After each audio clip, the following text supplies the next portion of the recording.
नमस्कार दोस्तों, आपका स्वागत है मेरे YouTube चैनल स्टडी जीके गुरुजी पर। दोस्तों, मेरा नाम है ईश्वर पुरोहित। दोस्तों, आज की वीडियो के माध्यम से हम समझने वाले हैं बलवा करना क्या होता है, बलवा करने का अपराध कब घटित होता है, बलवा करने के आवश्यक तत्व क्या क्या है, बलवा करने का अर्थ आदि समस्त जानकारी इस वीडियो के माध्यम से हम जानने वाले हैं। दोस्तों, इस वीडियो से पूर्व वाले वीडियो में मैंने विधि विरुद्ध जमाव के विषय में विस्तृत से बताया है। यदि आपने अभी तक वह वीडियो नहीं देखा है तो जल्दी से जाकर उस वीडियो को आप देख लीजिएगा। यदि दोस्तों आप विधि विरुद्ध जमाव को अच्छे से समझ लेते हैं तो बलवा करने का अपराध को समझना आपके लिए आसान हो जाएगा। तो दोस्तों, वीडियो की लिंक मैंने डिस्क्रिप्शन में दी हुई है, आप वहां पर जाकर के वीडियो को देख सकते हैं। चलिए दोस्तों, आपका ज़्यादा समय न लेते हुए वीडियो की शुरुआत करते हैं। बलवा करने का अपराध। बलवा करना, बलवा करना भारतीय न्याय संहिता के अध्याय 11 की धारा 151 में परिभाषित है एवं बलवे को धारा 151 से 193 तक उल्लेख किया गया है। इसी प्रकार पूर्व की जो दंड संहिता थी अर्थात आईपीसी भारतीय दंड संहिता की धारा 146 में बलवा करने का अपराध जो है उसे 146 में परिभाषित किया गया था और बलवा 146 से 152 तक उल्लेखित है। चलिए दोस्तों, अब हम बलवा करना का अर्थ समझते हैं।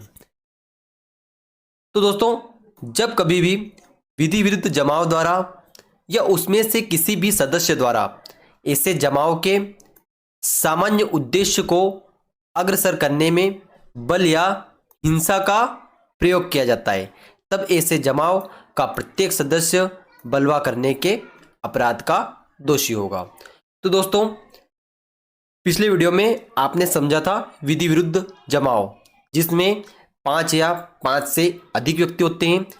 उन व्यक्तियों के द्वारा सामान्य उद्देश्य को अग्रसर करने में कोई कार्य किया जाता है और उस कार्य को करने में वे आपराधिक बल का प्रयोग करते हैं, तब ऐसा कार्य विधि विरुद्ध जमाव कहलाता है।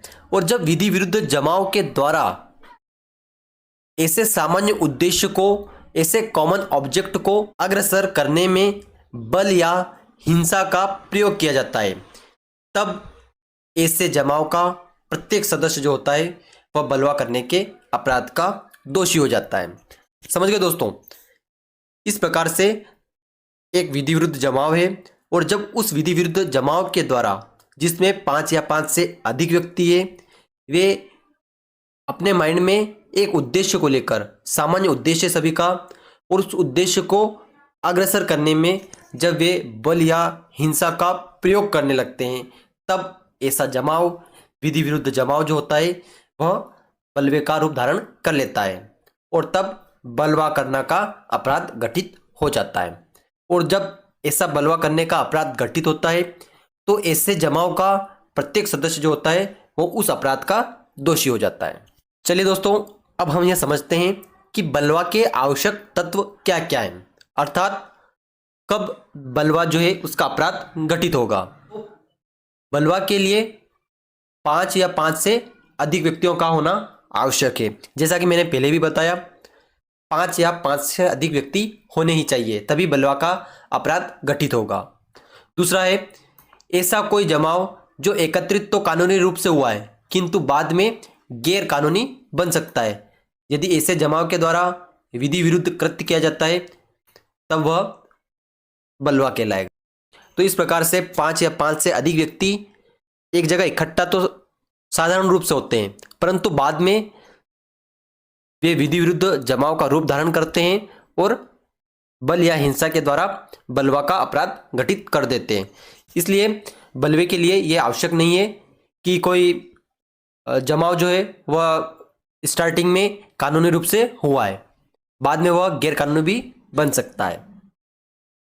तीसरा चीज है ऐसे जमाव का सामान्य उद्देश्य होना चाहिए, अर्थात दोस्तों जितने भी उस ग्रुप के जो मेंबर हैं उनका एक सामान्य उद्देश्य होना चाहिए। और उस उद्देश्य को अग्रसर करने में वे बल या हिंसा का प्रयोग करते हो। तो इस प्रकार से चौथा आवश्यक हो जाएगा, ऐसे जमाव द्वारा बल या हिंसा का प्रयोग किया जाना।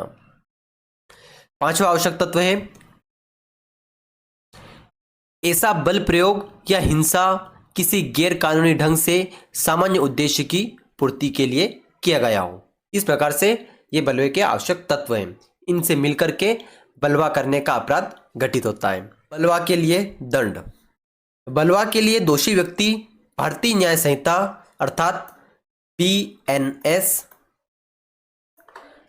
की धारा 151 की उपधारा 2 के अनुसार किसी भी भांति के कारावास से, जिसकी अवधि 2 वर्ष तक की हो सकती है, या जुर्माने से या दोनों से दंडित किया जा सकता है। इस प्रकार से दोस्तों बलवा करने का अपराध जो है वह दंगा का जो अपराध होता है उससे भी गंभीर अपराध होता है।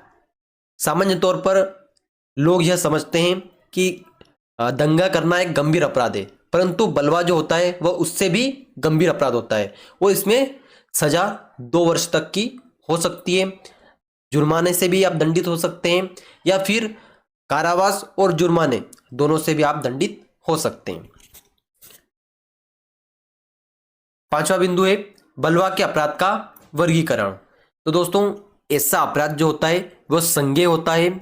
इसमें जमानत मिल सकती है, परंतु यह राजीनामा योग्य नहीं होता है, अर्थात अशमनीय होता है।